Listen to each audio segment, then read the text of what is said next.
Douglas County, Georgia, a rural area 20 miles west of Atlanta, is dotted with green hills and storied horse farms. On one of these ranches, investigators worked the puzzling case of a missing horse trainer that began with a 911 call on Friday, March 18, 1994. The caller sounded frantic. His boss, Charles Chuck Schreiner, had disappeared, David McDade, a former Douglas County District Attorney, said. Richard Brian Whiting, who was the one who phoned police, was a friend of Schreiner as well as a live-in employee at the 70-acre property. He told authorities that Chuck walked out the back door around midnight, according to Scott Cosper, a retired Douglas County police officer. Schreiner, who was in his socks at the time, according to Whiting, was nowhere to be found Friday morning. In addition to checking area hospitals and jail, search teams scoured the Schreiner property and buildings. They found no signs of foul play in the house or Schreiner's truck. They also didn't find Schreiner.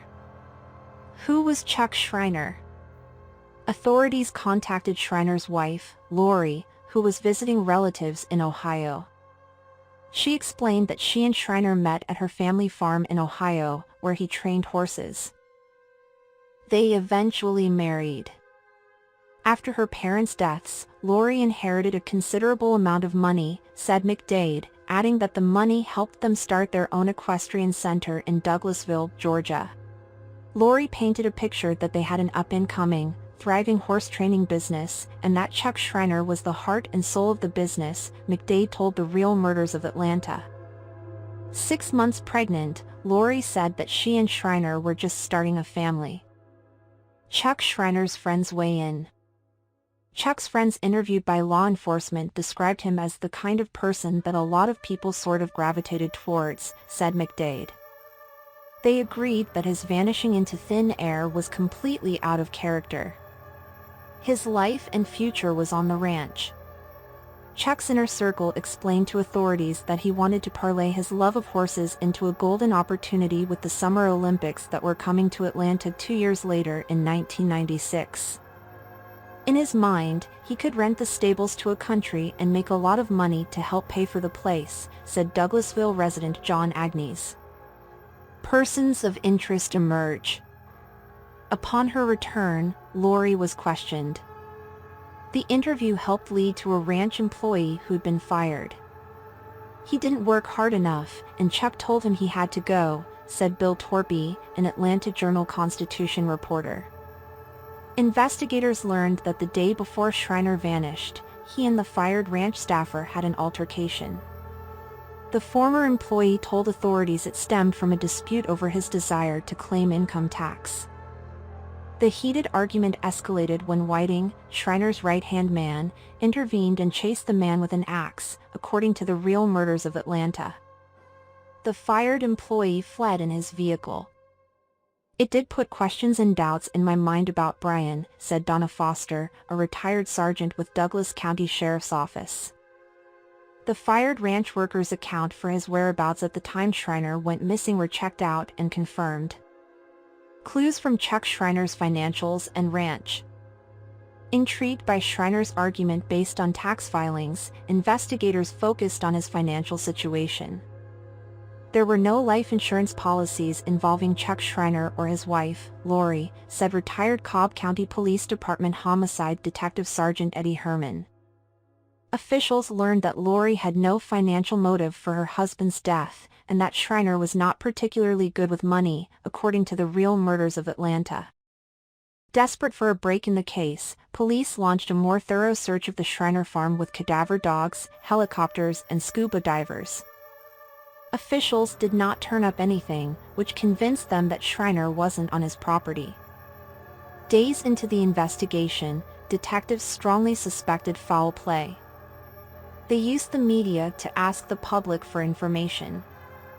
Police focus on Brian Whiting. The media blast paid off the following day when a former ranch employee said that in December, he'd seen Whiting and Lori kissing in the barn. He said there was an affair between Lori and Brian that had been going on for weeks, if not months, Torpy told the Real Murders of Atlanta. Police immediately shifted gears to focus on Whiting. When we're looking at the motive for a crime, lust can be an incredibly motivating factor, said McDade. Lori Schreiner interrogated about affair. Questioned by police about her affair with Whiting, Lori admitted she had sex with him after discovering that Schreiner had cheated on her. "I don't know if I did it out of spite," she said in the recorded interview. She claimed that she had called the affair off, adding that Whiting was obsessed with her, said Herman.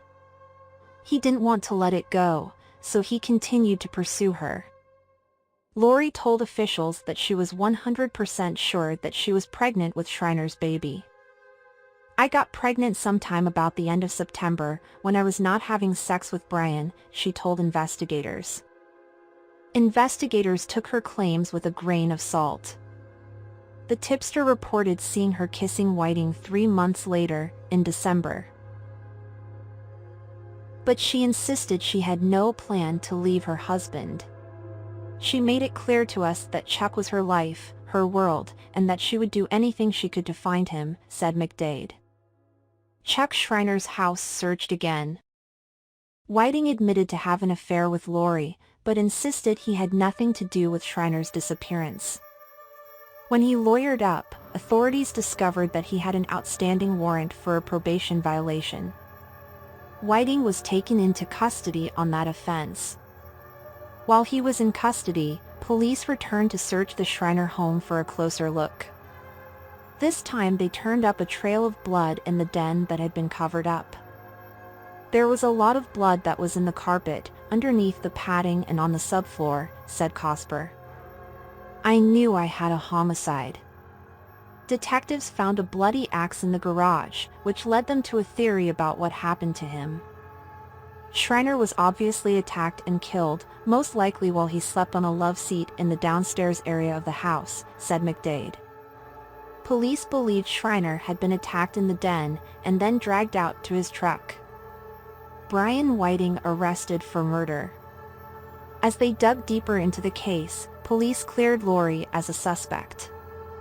They intensified their search of Douglas County. On June 11, 1994, a body was found 9 miles from Schreiner's ranch on a farm in Cobb County, Georgia. Police learned that Whiting had previously worked on that property. The badly decomposed body, which had been wrapped in a tarp, was identified as Schreiner through dental records.